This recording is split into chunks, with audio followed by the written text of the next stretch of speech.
Good Saturday morning, everybody. It's time for you to join me again. I want to welcome you back. There's your seat. You can just hop on in. We're just warming up. It's not the warmest of days. It's not horrible right now, but thought we'd do something a little different. My favorite GA aircraft of all time, ever created by human hands in aviation history. This is the Tharanda DHC-2, the immortal one, the de Havilland Beaver. Tharanda, my humble opinion, that's all I can say. Next to Aerobasque,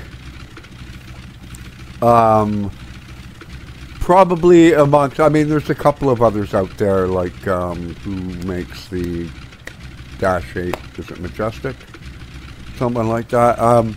There are a few, but I mean, Tharanda is right up there with amongst the best of the best when it comes to GA aircraft in X-Plane.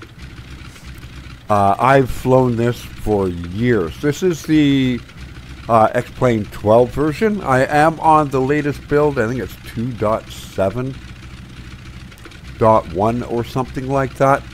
I would have to get up. This does support the Skunkcraft updater.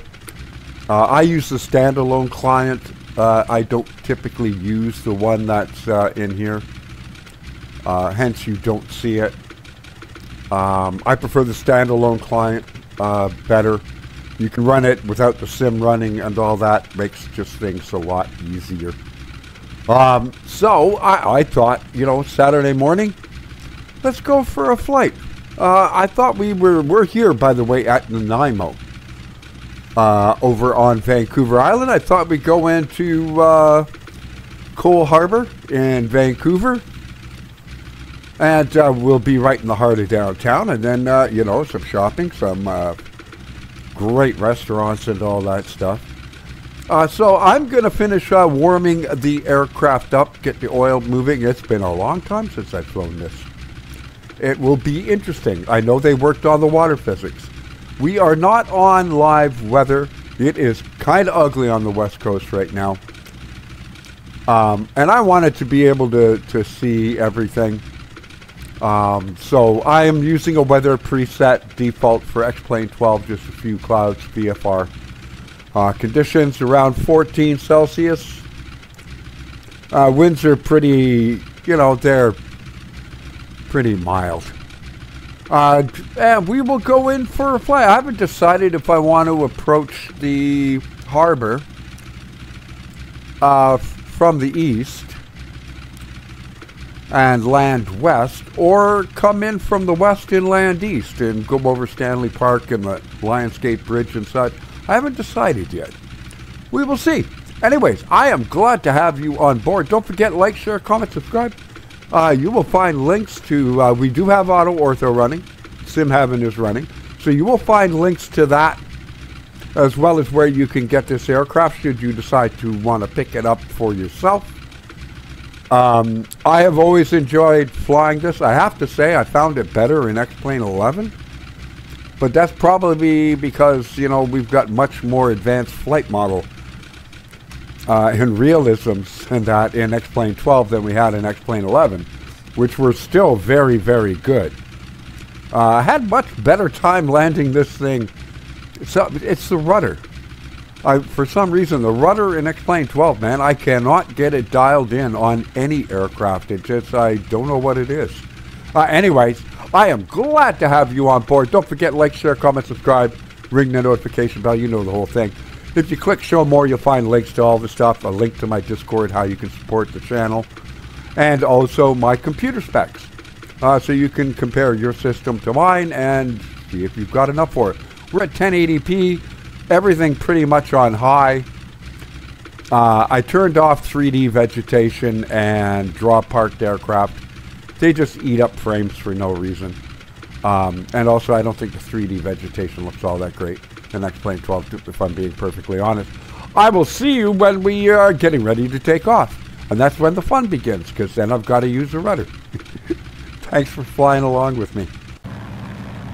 And so here we go. One thing with this aircraft, you will need rudder pedals. Just being honest here. You need to steer with toe brakes. There's no nose wheel steering on the Amphib. And that, so you do need to use your toe brakes for steering. I guess you could simulate it with keyboard hotkeys. You will also need to set up a water rudder toggle. I have a Logitech throttle quadrant, which is slowly well, maybe a little bit more than slowly dying. I have a, you've got the three switches on the bottom. I have one of them set. You will need a custom you need to make a profile for this aircraft. Let's get inside.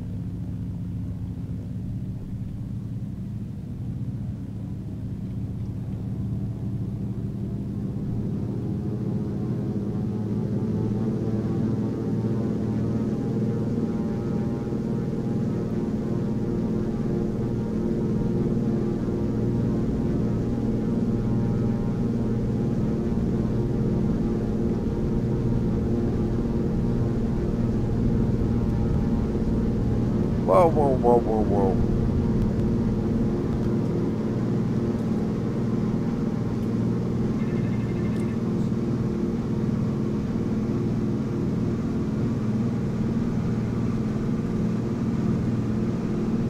There we go.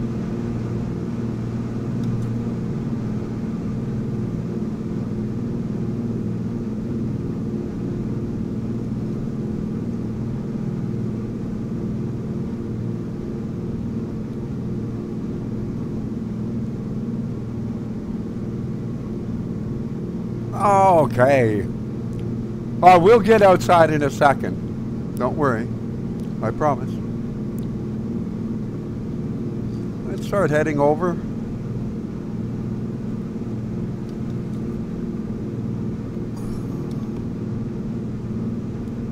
Okay. I just had a tiny bit of flap in.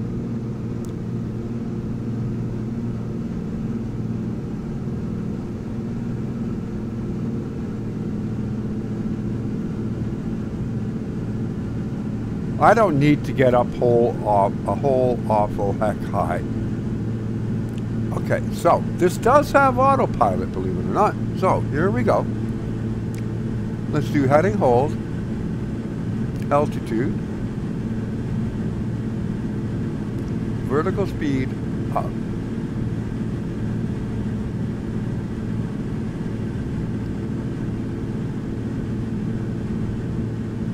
Oh, that should kind of do it.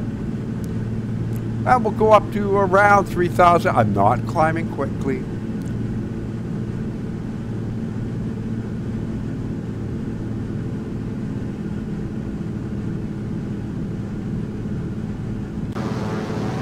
Oh, it's such a pretty aircraft. The ortho is looking good. I gotta say.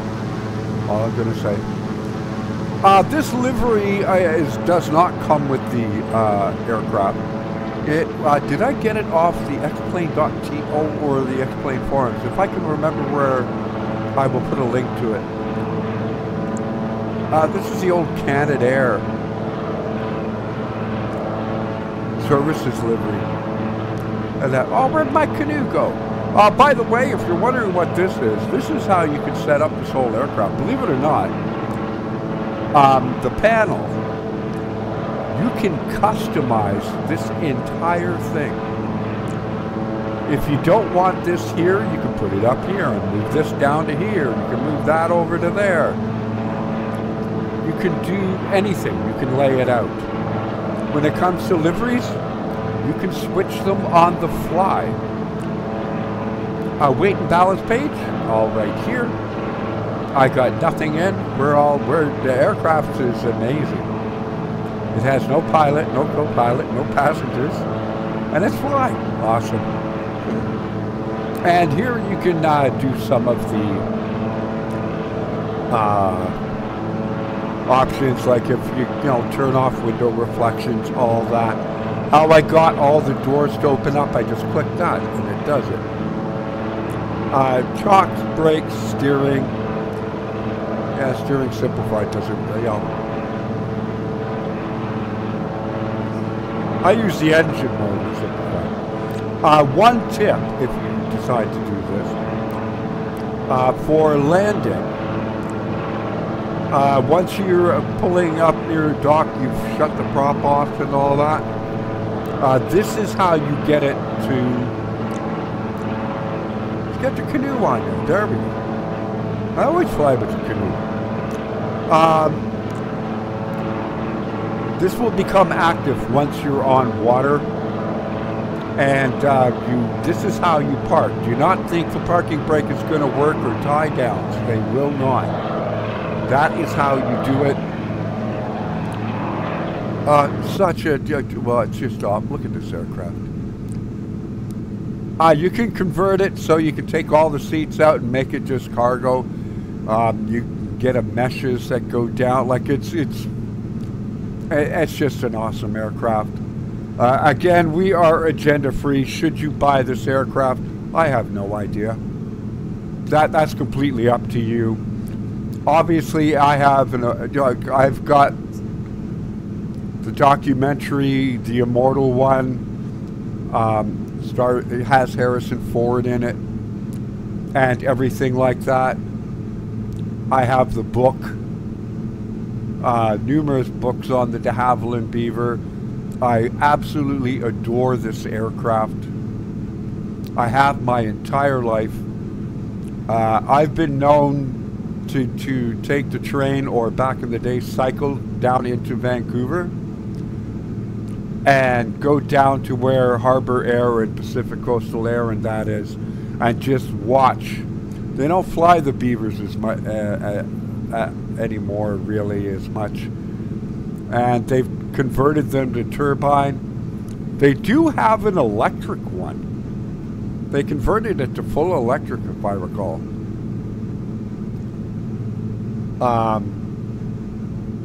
Inside this thing is crying. How dare you take out these beautiful Wasp radial engines, but getting fuel for them is not as easy as it once was. It's expensive. I kind of get it, but it breaks my heart to see, if I'm being perfectly honest with you. Let me get the sounds for here down a bit, and let's go outside.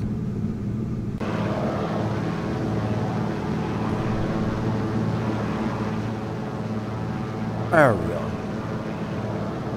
It's just such a gorgeous aircraft. And in the hands of a pilot that actually knows what they're doing, this thing could land on a postage stamp.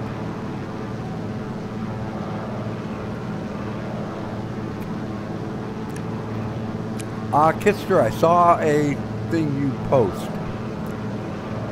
You wanted to do a flight from Washington State up the coast and up into Vancouver and further to the north. This time, could you do it in this aircraft? Yeah. Or you were wanting to go from Calgary. This will not go up to 21,000 feet or 20,000 feet or anything. You'd be weaving through a lot of those mountains. The other thing is, this time of year, this does not have anti-ice. You get into icing conditions, you're hooped.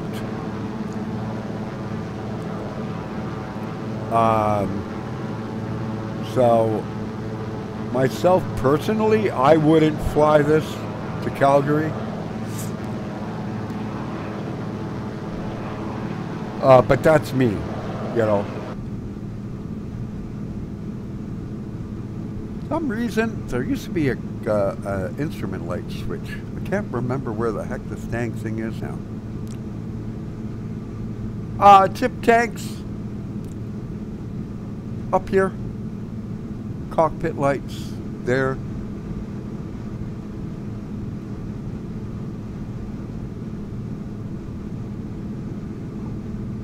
all in all, it's just a really beautiful aircraft.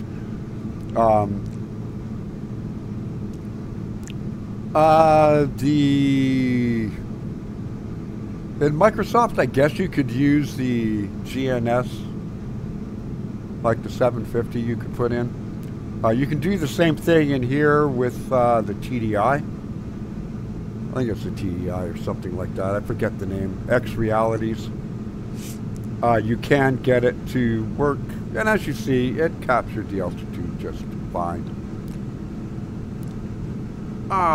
Let's go over a bit. We'll kind of fly around, go out towards maybe Fort Langley and that, and then come back around. How are we doing here? Yeah, 20 should be good.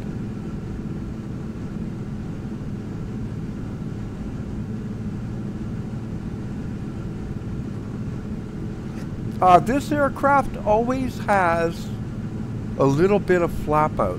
If you actually retract these all the way, you end up with negative flap. The flaps actually turn up and you will drop. It really affects the... We can lean it maybe just a little bit. Fuel tanks, these will confuse the living daylights out of you. I've flown this aircraft for years. They confuse the heck out of me. You're going to say, well, what? Front, center, rear. Well, that's not how they work. They're in a mixed up order. So, yeah. I don't think that's the water rudder, if I recall. But I just use a toggle switch. Cowl flaps and that are down here. Parking brake is behind here. And of course you've got the indicators. Blue means you've got the gear up and you're going to be landing on water. And green, of course, means the landing gear is down. Magnetos here. You've got all your switches, landing lights, taxi lights. Pitot heat. Do not fly with the pitot heat off. You will get yourself in some serious trouble with this aircraft. These do open. Matter of fact, you can pull these down. You can do the same on the passenger side. It is really, really cool. It's a lot of fun to fly. If you get it up to a good, like you've got the weather outside. Come on, it's the West Coast, David. Go outside. Lovely reflections. Again, weather preset, live time, not live weather. We would be in cloud probably around right now, and we would be probably in icy. And I don't want to deal with it. That's Vancouver, boy. I'm at the rock. In real life, you would never be here. Because that's Vancouver International over there. We're heading straight towards it. And this is the approach path into 8 left and right. And the aircraft are at 3,000 feet or descending to 3,000 for the ILS approach. And they certainly do not want to be mucking around with this little guy who just dawdles along. But the thing is, it's not necessarily the quickest aircraft in the world. There are other GA aircraft that'll go like a Pilatus probably. PC-6, a PC-12, I think would go faster than this. But the thing is, this thing will get you there. I have flown this in all kinds of conditions. From Tasmania to Tanzania to Papua New Guinea to the Amazon rainforest, the Atacama desert on the high plateaus of Chile. That was fun. I had the fuel so lean. Oh, it wasn't the Atacama. Where was that? Flew in Chile. This thing can just like, it can go anywhere, haul anything. It was also known as the General's Jeep, because generals don't ride in trucks. They take aircraft. And this was their aircraft of choice during World War II. World War II? The Korean War. I don't know. I'm going to shut up on that. Some of these aircraft sell for $1 million. You're going to say, what? Oh, yeah. Harrison Ford, I can't remember what he said he spent on his. It was a bucket. And he spent years getting his fully restored, the original registration back on it and everything like that. Not anywhere near the shape his is. These routinely sell for $300,000 if it's got the original engine and that in it. Now there's some out there that sell for a heck of a lot less, but you're going to have to do a lot of work on them. Having the ships just adds so much more to it now.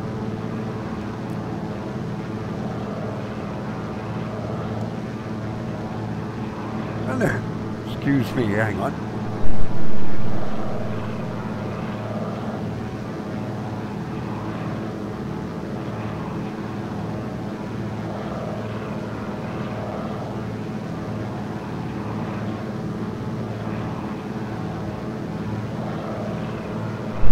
Sorry about that. Still feeling the side effects and getting over, well, you know what. Took it 4.5 years or 4 years or whatever to finally get its hooks on me, but it did.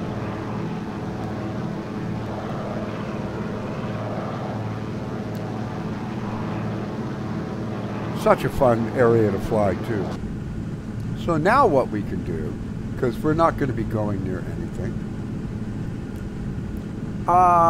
Let's go to 1,500 vertical speed. And we'll drop down 500 feet a minute. And we will go directly to the east. Head out towards Delta Heritage Air Park. And will we fly over Boundary Bay? No, it's further over. But that's fine. Just remember to keep monitoring your tanks. And yes, there are logs that float around and hold over here all the time.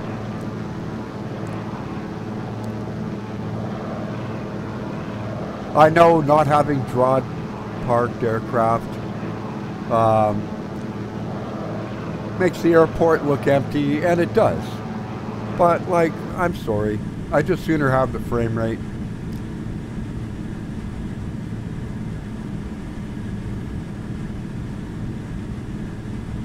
Pull the power back a bit. I don't want to get up near the yellow line.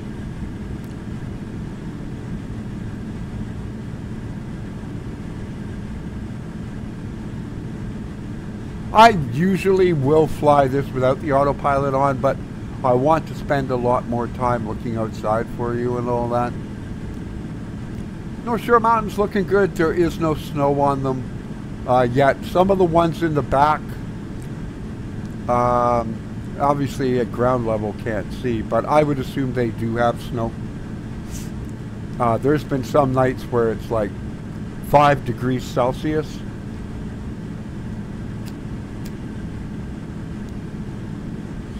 And 3 degrees Celsius out here in the valley, and that's it. That's at basically sea level.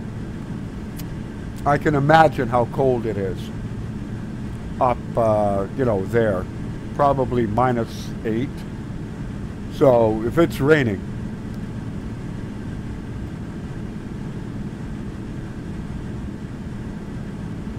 I think we're still fairly good. We'll let you come over some more so we can have them balanced out, and then By the way, this little switch up here, this is how you get your avionics to come on. Just so you know.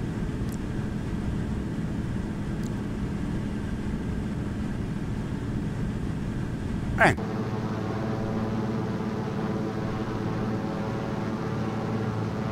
Maybe I should head over towards Chilliwack.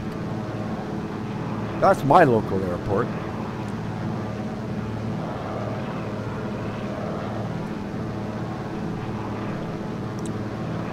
Well, local-ish.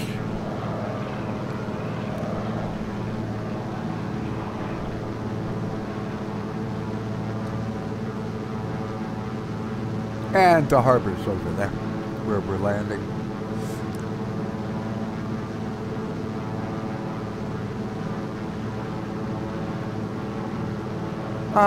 What would that be?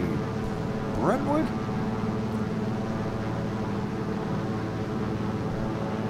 Or Oak Ridge?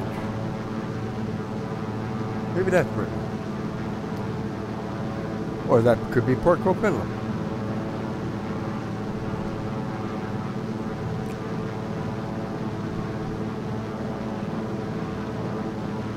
What I'm looking for is SFU. Much easier to spot when you're higher up.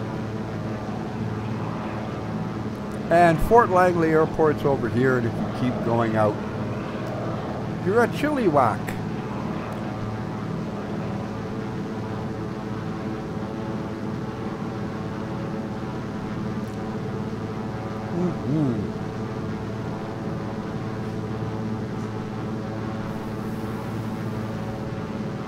I would have loved to have had, you know, a nicer day and be able to use like X-Enviro. Whoa, whoa, whoa. How we do it? 1,500 feet. We can get this full. Rich, basically.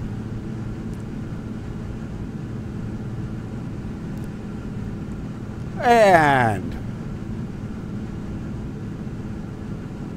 start bringing it over.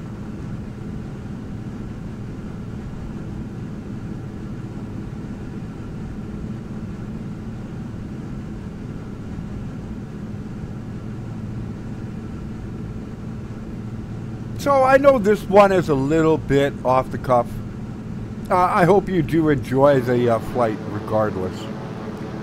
I know a lot of people basically tune in for me flying like the Flight Factor 777, SSG 74, the Inabuilds A300, Jar Designs A340, stuff like that.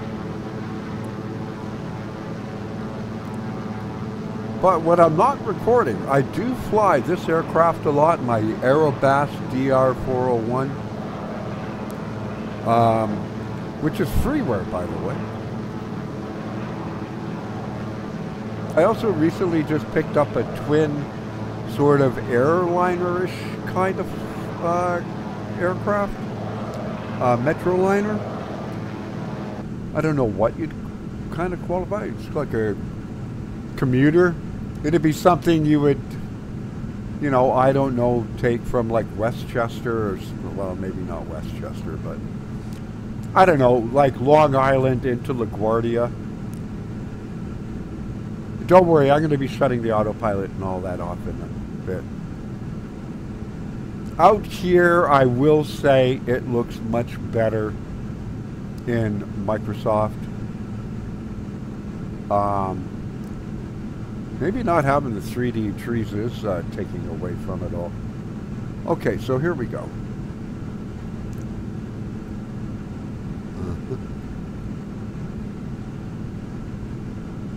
Off.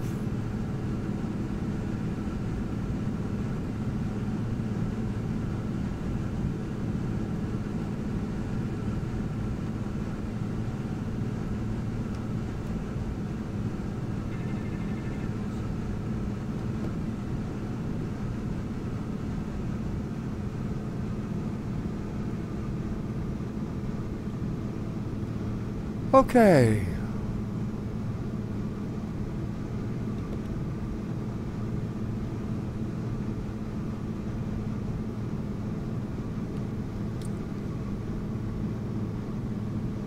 Well,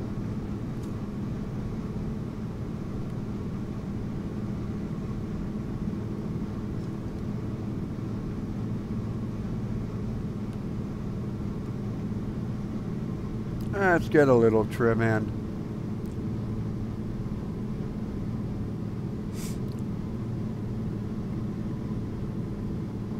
Just a little bit, don't want too much. You mostly control it with power, let's be honest.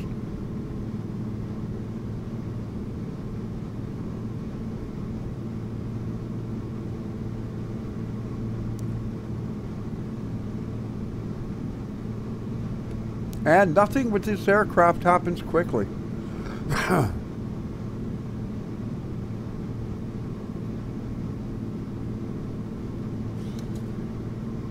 I'm looking for the Second Narrows Bridge.